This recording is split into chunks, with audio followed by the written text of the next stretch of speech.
Hello everyone and welcome back to this brand new video. Now for today we're going to be playing Historic. Now why are we playing Historic? That's a very good question. We're playing Historic because one of my favorite cards, Gonti. Now Gonti, for those of you who don't know, is a 4-mana creature. He's a 2/3 with Death Touch. And he has a pretty cool ETB effect, which is when he enters the battlefield, you look at the top 4 cards of your opponent's library, and then you get to exile one of them, and then you get to cast that spell casting using any mana of any color for the rest of the game. Now, my favorite moment with Gonti is when my opponent played Gonti on my library, and then he basically exiled 4 lands. Now, I know that he exiled 4 lands because we're friends, and then we started laughing at it. And after he did that, I was actually able to top deck something that won me the game. So that is to this day one of my favorite Magic memories. And to kind of give Gonti the honor he deserves, and to replay one of my favorite cards, I made this deck. So how do you abuse Gonti? You abuse Gonti using Yorion. Now, how do we exactly loop Gonti and Yorion? We have the Charming Prince Yorion loop. Now, how does the Charming Prince Yorion loop work? If you have a Charming Prince on the field and then you play your Yorion, you get to flicker Charming Prince.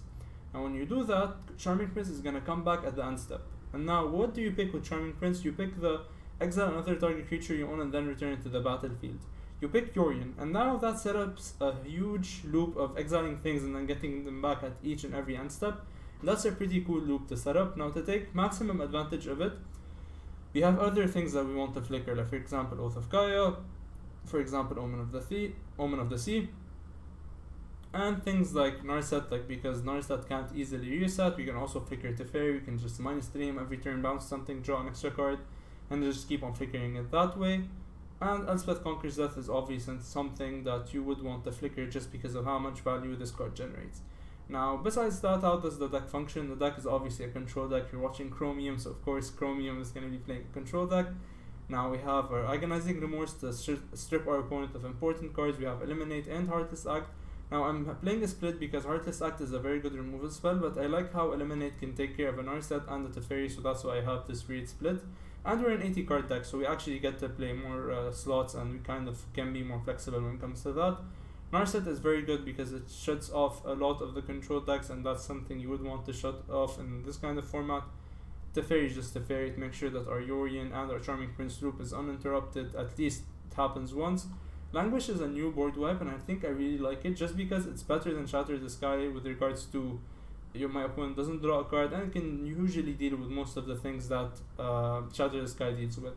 Besides that, we have our Teferi because we're playing Esper, and of course we're going to play the best Teferi ever printed.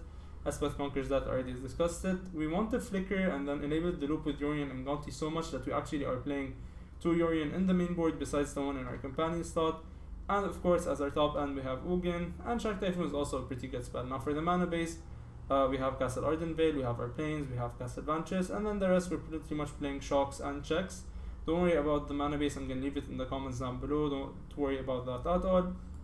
Sideboard wise, we have 2 Negates, Wonder Woman's Veto, D-Stop, the annoying Scapeshift, Field of the Dead deck, Mystical Dispute is good against any blue deck, Cry of the Carnarium is here against Mono Red or Goblins or any aggressive deck, and also against token decks, zombie token decks basically, because they're very annoying. Plague is also the amazing way to stop that deck completely. They can't do anything unless they deal with the Plague. Now sure, they could be playing Kenrith, they could be playing Golos, but the Plague takes care of the tokens, and then you can 1-for-1 the rest. Unmoored Ego is here against, obviously, once again, Field of the Dead decks, and Shatter the Sky is just here if you need additional board wipes besides the 3 Cry of the Carnarium and the Shatter the Sky.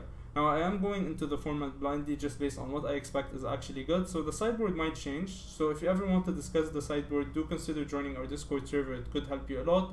Now before we get into our games, I would like to please ask you to subscribe because it helps the channel a lot. If you want to help the channel beyond that, you can check out the Patreon link in the description down below, and with that, I'll see you in the games.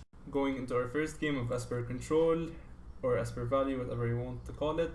This is a decent enough hand. We have Charming Prince against aggro, we have Narset against any mid-range deck or any control deck. So I think we're definitely going to keep. Let's just play our Hallowed Fountain tapped, and then let's just pass. So, opponent, what are you playing? There's a quite cool mono blue tempo. Oh no, I did not consider mono blue tempo while making my sideboard. Okay, I think it's fine. Let's just play our Charming Prince. Let's just try for some piece of removal. Thank you, removal. Sadly, we don't have a black source yet, but that could be fixed the turn after, and if he just goes Curious Obsession, Narset kind of fixes the whole Curious Obsession problem. So he's not mono blue, which makes me feel a bit better about all of this. Let's just jam in our Narset. Is this Lofty Denial material opponent? This is probably Lofty Denial material. It survives. Alright. I mean, I'm activating it, although I wanted to say Shock, but sure. Lightning Strike also works. Guess we get Teferi because like it's Teferi, and that's it. That's all I need to say. We get Teferi because he's Teferi. We bottomed Elspeth Conquers Death, but it's not looking like the best spell currently, with opponent just having a 1-drop. So pretty fair trade, I guess. So opponent, is this time for you to play Shock and then Storming Entity? Is this not Storming Entity? Okay, so he's playing Phoenix maybe? He is playing Phoenix. Alright, that's actually super cool, opponent. I'm proud of like whatever you're doing. I can encourage whatever you're doing actually. I'm gonna play my Teferi. I'm gonna try to make him think as long as possible that I'm Azorius control and I don't have access to black. So we're just going to bounce your Terramander, opponent. And then we're going to play our land, and we're just going to attack next. If he gets out a Arclight Phoenix, we can just play our land next turn, go fetch for a black source, Elspeth Conquers Death that. So that's good with me. Is this a hasty Phoenix? So he shocks my Planeswalkers, it's fine with me, although it pains me deep down, but it's fine. It pains me a lot deep down. Let's see what our opponent does after that. Nothing. Alright, so I have Eliminate and Heartless Act, which is good. I'm gonna Omen of the Sea before making any decisions because I'd rather have more information. Does this get countered? If it does, I'm pretty happy. You can Heartless Act Terramander. It doesn't get countered. Alright. So opponent, can I please scry, like for the love of the magic gods? Can I please just see what I have? Don't think I need more lands, honestly. Alright, so we're gonna play our Fabled Passage and then we're going to attack with our Charming Prince. And in case opponent taps out at the end step or anything, we can just fetch black and then kill off this Terramander. Okay, doesn't do anything, I don't have to do anything either. Let's just pass. What do you do, opponent? Opponent opts. There's still dive down potentially, so I'm gonna just wait out for one more spell. But why is he opting? I'd rather keep my opt for like the turn I'm gonna go off with Phoenix, so that's weird for me. Currently this costs 4 mana to adapt if I'm not wrong, so maybe he goes for that route. Which is quite annoying in case he has the... Gonna crack this now, because if he does have the dive down, or not the dive down. Actually, yeah, never mind. If he does have dive down, I want to resolve Heartless Act before he gets the counters. Because Heartless Act, when this gets counters, is not good. Alright, so no dive down, that feels very good. He just wasted his whole turn doing nothing. And next turn we can just get Yorion into our hand and try to get this Yorion loop trigger happening next turn. Okay, let's just put Yorion into our hand, attack for 2, and then pass to you, opponent. If he goes for the same exact play, we also have Eliminate. And assuming he did not, I'm really assuming he did not draw any protection spell. Because like, there's literally, if he did draw one, he maybe top decked it. Or he could be thinking, do I let this first one go and then do I save the other one? That's also an option. Let's test out that option. Heartless Act to your Terramander. I'm very sorry, opponent, that I keep doing this to you. I'm honestly very, very sorry, but like, this is what the deck does. Why do you have 3 Terramanders, opponent? It's enough. Stop playing Terramanders. Okay, so we're gonna play Charming Prince, we're gonna attack. And then we're gonna play Yorion and then start the whole loop thing. So we're gonna play our Fabled Passage, we're gonna crack our Fabled Passage. We're going to go search for anything really, we're just trying to thin out the deck before we draw. And now we play our Yorion, we flicker our Charming Prince, and we flicker our Omen of the Sea. We're trying to kind of get into a negate or maybe a Dovin's Veto, which is good because I exactly kept 2 mana up. Or if we get to draw some like Eliminate type effect, that's also good for me. We're gonna flicker the Yorion to start this whole loop that I mentioned to you. And let's just see what we get from this Omen of the Sea. Please get some removal. That's not removal. I don't think I need to Teferi. So let's just bounce. I mean, bottom both of these. I mean, I did say I don't need Teferi, but you can't say no to Teferi. So we bottomed one, we have one, so there's no way we're gonna draw anymore. And currently, if opponent plays 3 spells, we get hit with a Phoenix, which is fine because we can Elspeth Conquers Death, and then after Elspeth Conquers Death, we can simply just Teferi bounce this Terramander. Or is it just Terramander activation now, opponent? Is this what's going to happen? It doesn't seem like a bad option, honestly, because like that does hit me for 5. No, not the shock. Not the shock, opponent. Not the shock. Sure, Termander is attacking us for 5. It's okay. The whole Yorion loop is over and I'm quite sad about it. Yorion flicker only the Omen of the Sea. That's sad. I mean, you're gonna have to live with it, Yorion. Oath of Kaya is good, but not good enough. I'm gonna bounce that Termander, and now we have an attack for 4. So let's just attack for 4.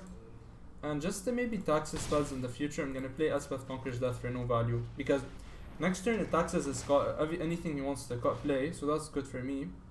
And we keep definitely both of these because first of all that's another Charming Prince, and second of all that's another that's another Omen. So now we can attack and then Omen of the Sea, or maybe you don't even have to attack, just Omen of the Sea, flicker Yorion, that's good enough for me. So if he attacks me, he's down to 6. I don't know how smart that is. Yeah, sure, opponent, sure. I guess we just play our Charming Prince and then we flicker our Yorion. Guess that's the smartest play. We could also just play Elspeth Conquers Death, and then after that we could just Oath of Kaya. That's also an option. Let's just play Omen of the Sea first and then we can decide for ourselves. I don't think I need any of these. Actually, Agonizing Remorse is not bad if I end up going with the whole flicker Yorion kind of plan. Let's just check out what our opponent has in his hand. I don't think I want you to have a finale. And based on the fact that he has a finale, I guess it's pretty safe to flicker our Yorion. Yorion get flickered, exile, blink. And that's enough to end the game. Okay, so going into our second game, we're obviously going to be bringing in Cry of the Carnarium because it shuts off all of his phoenixes and it removes them from the grave. We can safely play in the Mystical Disputes because it stops so many things. I guess Languish is a bit too bad because it's a board wipe that doesn't exile and I can't keep on playing 1-for-1 with my opponent. Besides that, do I want to side in anything else? I don't think so. I think Ugin is a bit too slow, and I think Elspeth Conquers Death is also a bit too slow. And I guess that's it really. Maybe we can take out Monteferi for the same reasons of me thinking it's a bit too slow. But that should be enough for us to kind of try to get back into this game, or like just win this game, because like we already won game 1. So let's see what's the plan for my opponent. Opponent's choosing who goes first. This is a good hand just because I have Double Dispute, and I think because I have Double Dispute I can keep. Even though I don't have black, we can draw into black sources in the future, but just having access to Double Dispute stops so many plays from my opponent, and that's good enough with me. So let's see what our opponent does. Opponent bottoms. I feel bad for opponent money getting down to 5 while I have Double Dispute in hand. I mean, feel honestly really bad about it. I might just even dispute a shock in case opponent goes, an opt if opponent goes for opt. Yeah, we're gonna dispute this opt just in case he's digging for a land drop. I'm very sorry, opponent. I'm honestly very sorry. So like, Bobovic, if you're watching this game, I apologize for disputing your veto, your opt, but I had to. Let's just Agonizing Remorse, check what he has. Arclight Phoenix can go, that's not something I want to see. And then we exiled the first one. We could just keep on doing this, or we could just try to get him to play the other one. So I'm gonna play Teferi and hope for it to resolve. It doesn't seem like it's resolving. I mean, it's fine. If he just hardcasts his Phoenix, we can cry, get rid of his Phoenix. Alright, so it's a hardcast Phoenix. Opponent will say a goodbye to his other Phoenix. And I'm gonna shock this. I'm not gonna shock this in. I was like, maybe we shock it in to stop any potential play. But the fact that I have Heartless Act is enough for me. Opponent, I'm once again very sorry that you had to Monte 5 and that I exiled all of your Phoenixes. I honestly feel bad for this, but I mean, that's the game of Magic. Alright, so Narset resolves, and that's enough to end the game. I'm really sorry, opponent, once again, your game was very unfortunate. Guys, I wanted to thank you so much for watching. If you did enjoy this video, please do consider subscribing because it helps the channel a lot.